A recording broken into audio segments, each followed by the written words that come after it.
Hello viewers, welcome to public TV. আমি আসম মাসাউন, সঙ্গে আছি আপনাদের। আমাদের আজকে আলোচ্য প্রসঙ্গ হচ্ছে সম্প্রতি এনটিআরসি এর যোগদানের সকল কার্যক্রম সম্পন্ন হয়েছে।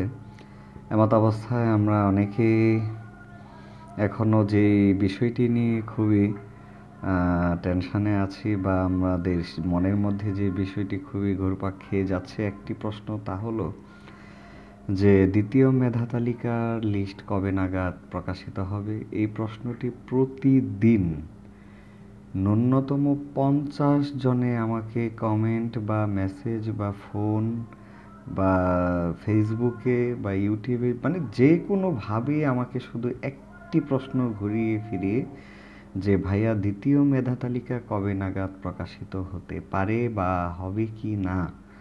আসলেও এই বিষয়টি এর আগেও আমরা বেশ কয়েকটি ভিডিওর মধ্যে আপনাদের সুনিশ্চিত করেছি।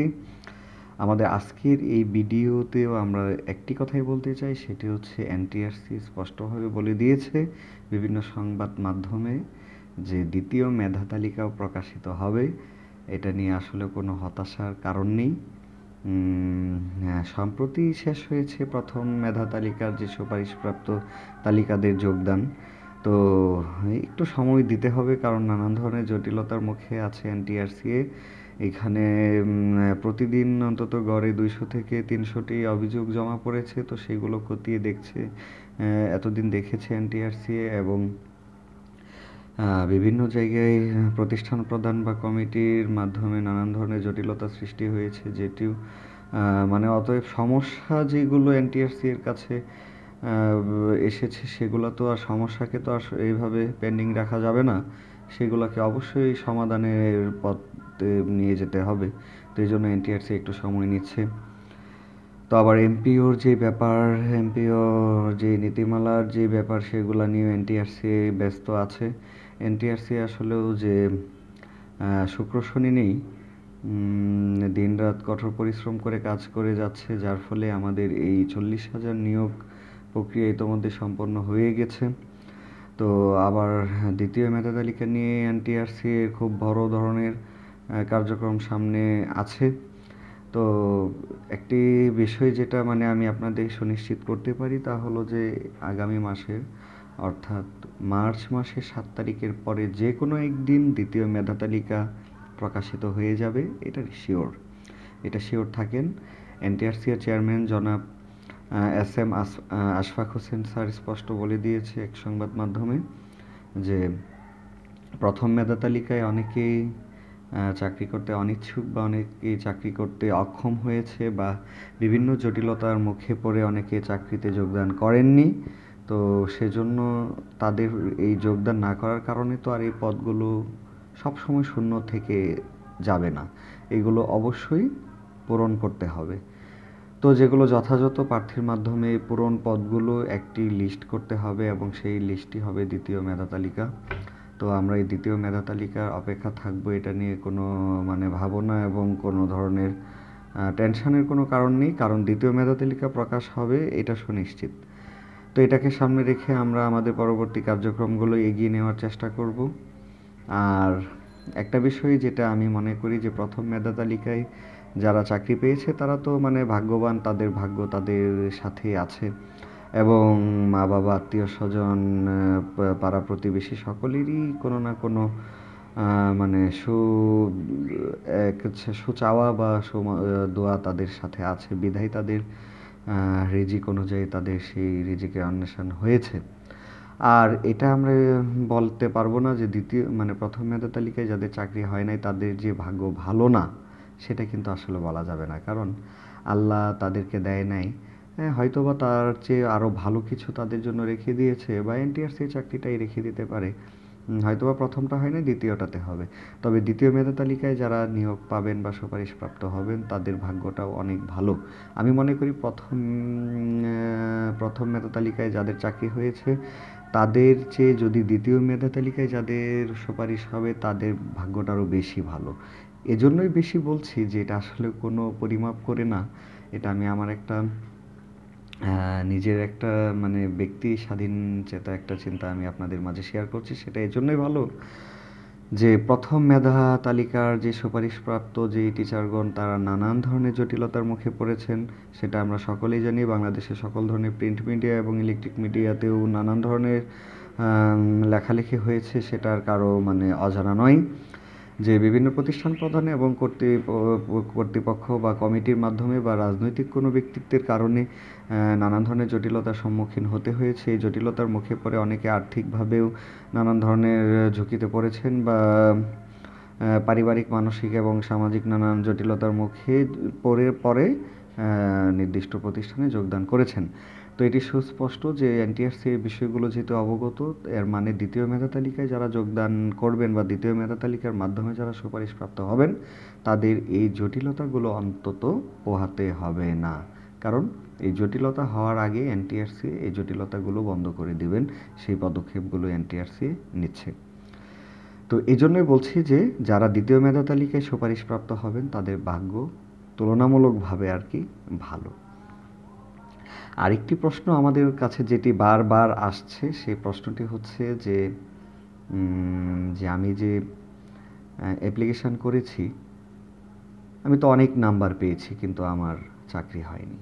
আবার আমার চেয়ে কম নাম্বার পেয়ে বা জাতীয় মেধা তালিকায় আমার চেয়ে অনেক নিচে থেকে অনেকের চাকরি হয়েছে, এমন দৃষ্টান্ত অনেকেই আমাদেরকে তুলে দিচ্ছেন। তো আসলে এটা আপনার সাথে আমরা একমত। এজন্যই একমত যে আমাদের এই পাবলিক টিভির যে প্রথম যে ভিডিওটি সেটি আমরা নির্মাণ করেছি, সেটার ছিল এই প্রসঙ্গ, আপনার এই প্রশ্নের প্রসঙ্গ নিয়ে আমাদের প্রথম ভিডিও। সেখানে স্পষ্ট বলে দিয়েছি আমাদের সেই ভিডিওর যে প্রসঙ্গটি ছিল তার টাইটেল ছিল হতাশার কোনো কারণ নেই, 40, 41, 42 বা 45 নম্বরধারীরাও নিয়োগ পাবে অনায়াসে।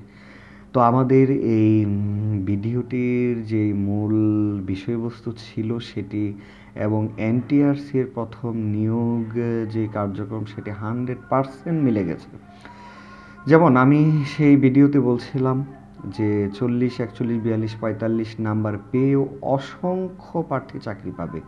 আবার 70, 75, 80, 85, 90 পেয়েও অসংখ্য প্রার্থী চাকরি পাবে না, এমন মতবাদ 100% মিলে গেছে। কারণ আমি জানি যে যেটা আমার আন্দাজ পুরোপুরি সত্য হয়েছে। এজন্যই হয়েছে যে এনটিআরসি এবার কোনোভাবে জাতীয় মেধা তালিকার ভিত্তিতে চাকরি দিচ্ছে না, এনটিআরসি দিচ্ছে প্রতিষ্ঠান ভিত্তিক নিয়োগ। তো প্রতিষ্ঠান ভিত্তিক নিয়োগ যেহেতু দিচ্ছে, এজন্য 40, 41, 42 দিয়ে চাকরি হওয়াটা অস্বাভাবিক কিছুই না।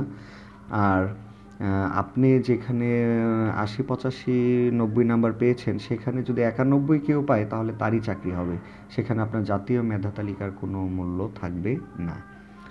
তো যাই হোক, আশা করা যায় যে এবারকার যে দ্বিতীয় মেধা তালিকার সুপারিশ সেটাও এনটিআরসি একই সিস্টেমে সম্পন্ন করবেন।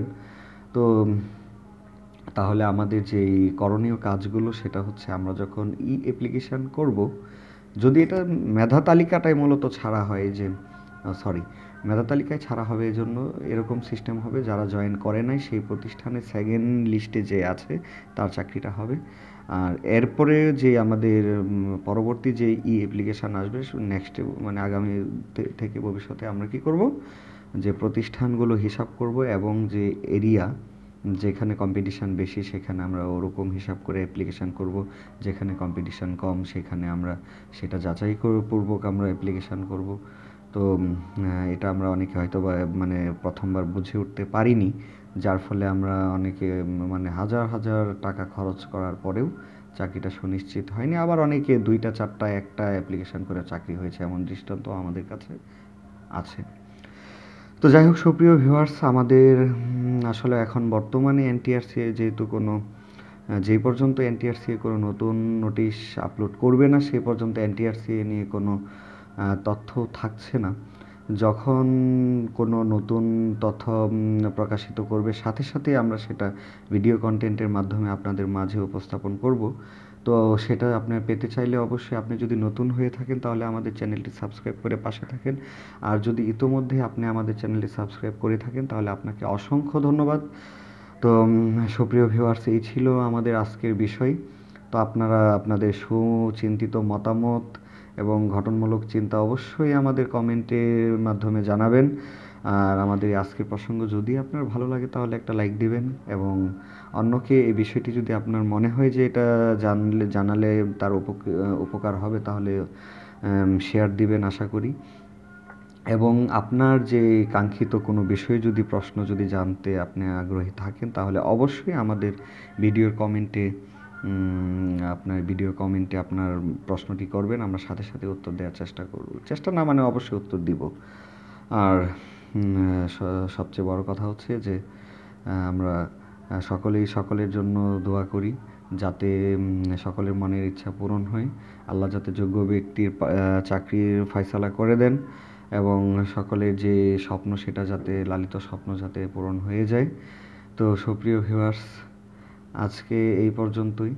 তো আমাদের পরবর্তী যে নিত্য নতুন তথ্য পেতে অবশ্যই আমাদের চ্যানেলের সাথে থাকবেন। এই ছিল বিষয়। সকলকে ধন্যবাদ এতক্ষণ সঙ্গে থাকার জন্য। আসসালামু আলাইকুম।